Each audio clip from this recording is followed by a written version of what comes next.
Okay, I know I mentioned we'd get into post formats and we will, but there's actually one or two more things I want to talk about before we get there. And that is a template that is available called single dot post or single dash post.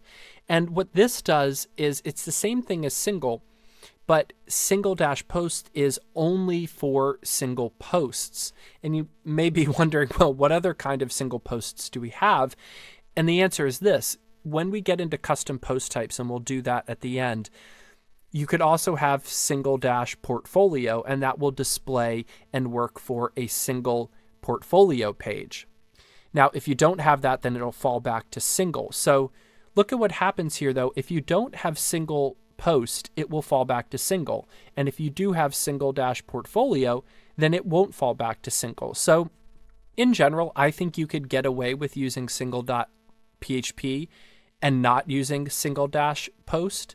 But if there's a time where you ever want to hard code and distinguish between one post type, another, and a blog post, and you have a bunch of other post types that you want to fall back to single, then that's when I would suggest adding single post.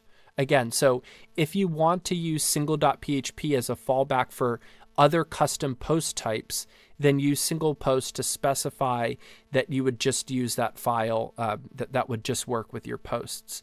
Otherwise, I think we could just leave it as single.php.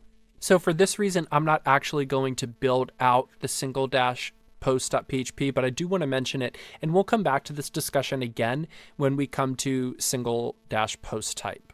Okay, so that's really it for now. Let's just mention one more thing in the next lesson about building out single post pages. That's really important.